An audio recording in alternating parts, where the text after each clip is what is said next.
सो लहसुन एक anti viral भी है और हमारे स्टमक से क्लियर करती है उन पैथोजेंस को जिनका कोई रोल नहीं है अपर जीआई ट्रैक्ट। सालन में पका के खाएं। सालन में पका के खाने से उसकी इफादियत खत्म हो जाती है। खत्म या कम? कम हो जाती है। कम मेरे ख्याल में खत्म ही हो जाती है क्योंकि हम बहुत ज्यादा पकाते हैं। हम लहसुन को वैसे कैसे खा सकते हैं? लहसुन को बेहतरीन खाने का तरीका यह है कि उसके छोटे छोटे टुकड़े करें, उसको 5-7 मिनट हवा लगने दें। जब हवा लगती है तो उससे एक चीज बनती है जिसको हम एलिसन कहते हैं, जो कि बहुत जबरदस्त एक एंटी माइक्रोबियल पेप्टाइड है। ये वो सब्सटेंस होते हैं जो वेरियस प्लांट्स में मिलते हैं और वायरस और बैक्टीरिया और फंगस के खिलाफ काम करते हैं और इनको हम एंटी माइक्रोबियल पेप्टाइड्स कहते हैं और ये लहसुन में भरे हुए हैं। तो आप लहसुन खाइए, आपको एंटी वायरल प्रोटेक्शन भी मिलेगी। और खाने का तरीका ये है कि छोटे छोटे टुकड़े करके एक छोटी सी तुरी लीजिए, एक छोटी सी सेगमेंट लीजिए, उसके छोटे छोटे से आप हिस्से कीजिए और उसको आप पानी से निगल लीजिए खाने के बाद।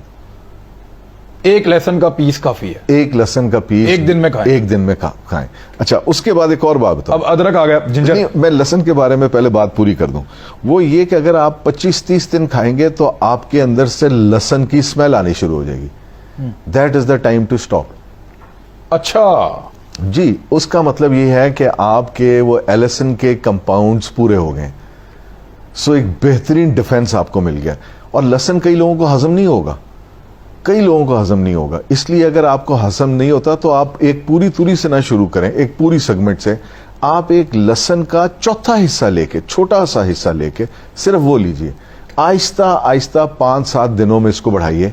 और जब आप लहसुन लें, जब आप ये गार्लिक के ऊपर आप कर रहे हैं, फोकस कर रहे हैं, तो साथ दही भी जरूर लीजिए। दही के बारे में मैं आपको छोटी सी बात, दही में लहसुन डाल के खा लें, पता ही नहीं चलेगा। ये भी ठीक है, ये भी बिल्कुल किया जा सकता है। और उसको आप पानी से निगल, कई लोग चबाना नहीं पसंद करते हैं, वो पानी से निगल भी सकते हैं। और पानी से निगलें तो उसका फायदा भी है ज्यादा। और उसका फायदा इस तरह ज्यादा है कि यानी कि आपकी सस्टेन करेगा थोड़ी देर तक। आपकी बॉडी में वो लोअर पार्ट तक जाएगा, वो सारी डिलीवरी जो है वो पूरे गट में होगी। सो उसका बहुत फायदा है। अदरक का कावा जो है, अदरक के बारे में मैं आपको थोड़ी सी एक बात बताता चलूं कि हर साल, अब पता नहीं इस साल होती है या नहीं होती, तकरीबन 20-22 साल से मैड्रिड में एक कॉन्फ्रेंस होती थी जिसमें अदरक, लहसुन और ऑलिव ऑयल पे नई रिसर्च प्रेजेंट की जाती थी। 3 चीजों पे, 3 चीज मैड्रिड में। हर साल इन 3 चीजों के लिए साइंटिस्ट इकट्ठे होते थे।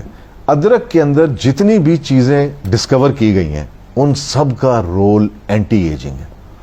वो prevention of pre mature ageing करती हैं।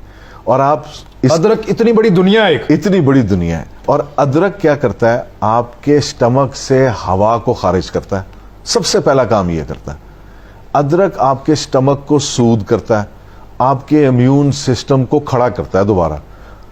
अदरक इतनी शानदार चीज है। आप ये सोचिए कि अल्लाह ताला ने कुरान मजीद में अदरक का जिक्र किया कि जो मेरे पास मेरे बंदे जन्नत में आएंगे उनको ऐसे प्यालों में तवाज़ा की जाएगी जिसमें से सूंठ की खुशबू आएगी। यानी कि प्री मैच्योर एजिंग, वहां तो कोई एजिंग नहीं। सो आप ये सोचिए कि अदरक के अंदर अभी कोई 63 के करीब न्यूट्रिएंट्स डिस्कवर किए गए, न्यूट्रिस्यूटिकल्स, जिनको अभी नाम दिया जाना है। और उन सारों का रोल हमारी बॉडी में है। यानी इंसान अभी तक अदरक के अंदर क्या है वो पता नहीं कर सका। नहीं कर सका। और जो पता चला वो खजाना है सारा का सारा। बिल्कुल खजाना। अभी इसके हवाले से मैं आपको एक और, आपने कहा अभी पता नहीं कर सकते, अभी तक हमारे जिस्म में 7.2 मिलियन न्यूट्रिएंट्स डिस्कवर हो चुके हैं। ठीक है, सारे के सारे वेरियस सब्जियों, 72 lakh nutrients, 72 lakh nutrients discover हो चुके हैं। और तकरीबन आधे ऐसे हैं जिनको अभी नाम भी नहीं दिया गया, उनको नाम भी नहीं दिया गया। और इसी तरह मैं लोगों से ये रिक्वेस्ट करूंगा कि अदरक बेहतरीन चीज है जिसमें ऐसी बेइंतहा चीजें हैं जो कि हमारे लिए फायदेमंद है, हमारे इम्यून सिस्टम को ठीक करती हैं, हमारे हाजमे को बेहतर करती हैं। बेहतरीन तरीका अदरक को लेने का है कि आप उसका कावा लें। और कावा इस तरह लें कि आप थोड़े से अदरक को श्रेड कर लें, कद्दूकश कर लें जिसको कहते हैं, बारीक 1 चम्मच के बराबर। और उसमें तकरीबन कोई 6 कप पानी के डाल दीजिए। उसको एक दफ़ा उबलने दीजिए और उबलने के बाद जब वो 3 कप रह जाए तो वो आपका एक अदरक का कावा बन गया। और वो एक बहुत ज़्यादा कॉन्सेंट्रेटेड भी नहीं है। गुड़ के साथ ले लें, बेशक जी, गुड़ के साथ ले लें, उसके अंदर आप शहद के साथ ले लें, ये आप ले सकते हैं। और ये दिन में 1 दफ़ा ज़रूर लीजिए। इससे آپ کا ہاضمہ بھی بہتر ہوگا. اچھا ایک اور سب سے بڑی بات ادرک کی, ادرک کا جو کہوا ہے وہ بلڈ تھنر ہے. اور یہ سوچئے کہ اگر آپ کا بلڈ تھن ہے تو وہ بلڈ تھنر نہیں کے طور پہ کام ہارٹ کرے کے گا. پرابلم نہیں ہوں گے آپ کو, نو آپ کا ہارٹ کے لیے بہتری کے لیے, ہارٹ کے پرابلم نہیں ہوں گے آپ. جی آپ کو ہارٹ کے پرابلم نہیں ہوں گے, آپ کی سرکولیشن بہتر کرے گا, آپ کی میموری بہتر کرتا ہے, اس کے بعد پری میچور ایجنگ کو پریونٹ کرتا ہے. سیلولر لیول پہ کینسر سیل کا جو ایک مرنے کا پروسیس ہوتا ہے جس کو ہم اپوپٹوسس کہتے ہیں, اس کے اندر باڈی کو اسسٹ کرتا ہے. بہت زیادہ فنکشنز ہیں.